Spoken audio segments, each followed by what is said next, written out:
Colegas, vamos falar um pouco sobre a negociata da contratação de médicos para os serviços de urgência, que normalmente vão desde a Patagónia ao Alasca e são pessoas que vêm e que vestem uma bata e fazem serviços nas urgências, falam várias línguas e têm alguma dificuldade para se entenderem eles próprios, quanto mais os desgraçados, passa a expressão, que vão às urgências para resolver um problema que devia ser muitas vezes resolvido noutros sítios.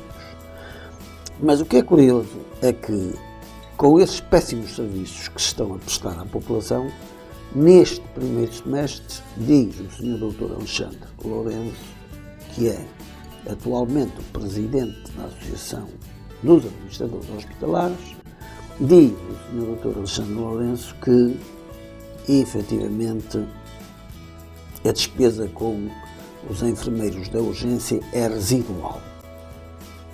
É uma vergonha que os enfermeiros nem gastar dinheiro sabem.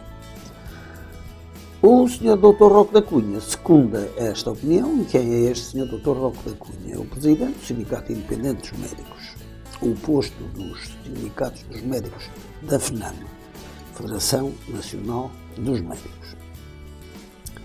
Este Sr. Dr. Roque da Cunha diz que os enfermeiros têm mais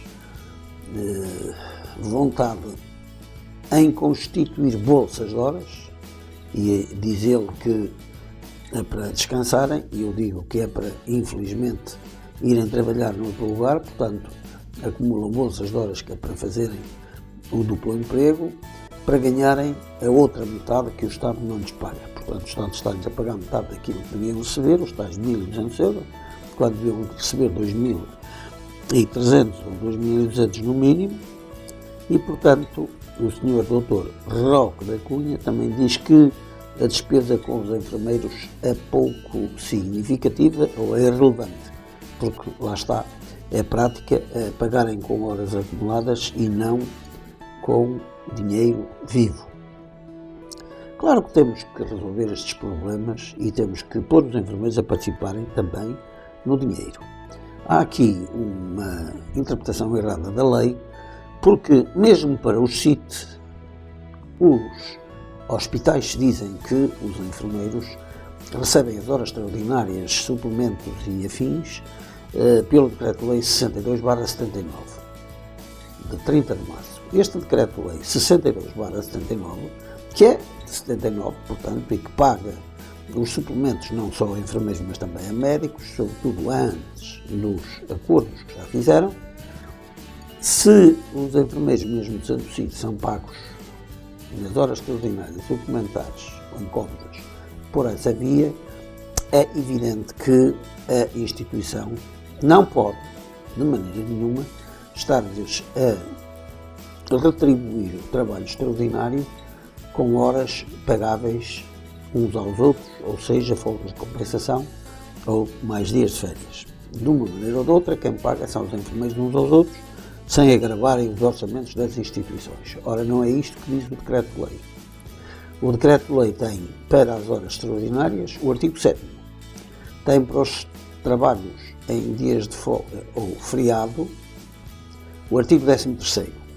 Portanto, vamos ao artigo 7º.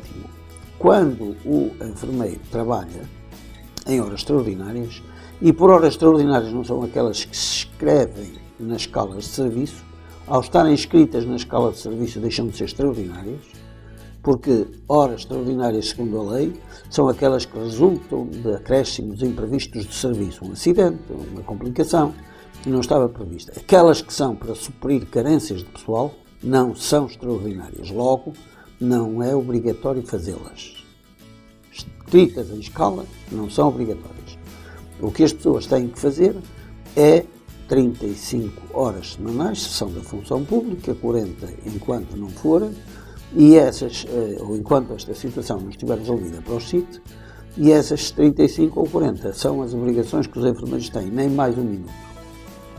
As que são escritas como horas extraordinárias na escala de serviço deixam de o ser porque são calculadas e as horas extraordinárias têm por definição a imprevisibilidade. Portanto, são imprevisíveis, são aquelas que resultam de acréscimos de serviços temporâneos que não estavam previstos. Esta definição correta e essas são obrigatórias para toda a gente. Ninguém se pode recusar a fazê-las porque é para suprir carências imediatas e importantes. Se assim é, há uma circular normativa que a lei, que está anexa ao Decreto-Lei 62/79, que diz uma coisa muito simples. Quem tem direito a optar pela forma de pagamento em tempo ou dinheiro são os próprios enfermeiros. E atenção, que este tempo ou dinheiro ficou assim naquela altura justamente porque, por vezes, os escudos, na altura eram escudos, podiam fazer mudar o enfermeiro de escalão no IRS e, em vez de receber por fazer horas extraordinárias suplementares, acabavam por ter que pagar para trabalhar porque aquilo funcionava como um sifão.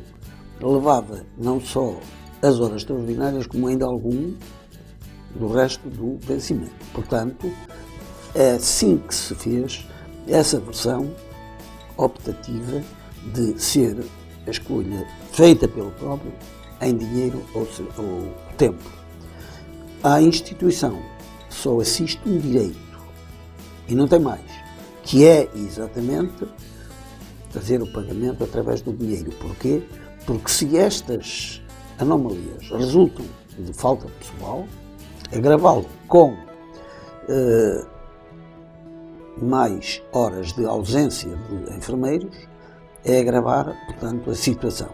Por isso, só lhe é permitido pagar em dinheiro. Quando a instituição diz que vai pagar desta maneira, daquela ao fim de 6 meses ou 4 meses ou não sei o quê, está a cometer uma ilegalidade. E, portanto, nós temos que estar atentos a isto. O artigo 13º, é claro, quem trabalha nesses dias, ou nas folgas ou nos feriados, é evidente que adiou o gozo ou da folga ou do feriado e tem direito às horas suplementares ou ditas extraordinárias e, ao mesmo tempo, tem direito ao gozo do tempo, porque esse não se pode negociar. O tempo como relativo, quer ao feriado, quer à folga, tem que ser substituído porque não pode ser vendável, não se vende com dinheiro. Daí que as pessoas que trabalham nesses dias têm direito ao pagamento quer das folgas, quer dos feriados, porque apenas se adiou o gozo desses direitos. Portanto, estejam atentos a estas matérias, porque elas são muito importantes e prejudicam-nos. Portanto, depois, se quiserem ler no nosso blog, há lá um texto que foi escrito e posto no blog no dia 1, que tem o título "As comissões exigem a manutenção do esquema", ou seja, quem fornece estes contratados à peça para os serviços de urgência são pessoas que nunca foram reveladas, que tanto podem ser de dentro do hospital como de fora, que estão a vender ao pessoal trabalho de outros profissionais, neste caso os médicos, e com certeza a cobrarem, e os sindicatos e a própria ordem têm-se queixado disto, a cobrarem grossas maquias de comissões e, portanto, este esquema tende a não acabar e é por isso que se diz que as comissões continuam, porque elas são necessárias e alguém está a viver à custa disso. E os resultados já vimos, são 138 milhões,3 em 6 meses, isto de aumento em relação ao ano passado, no mesmo período.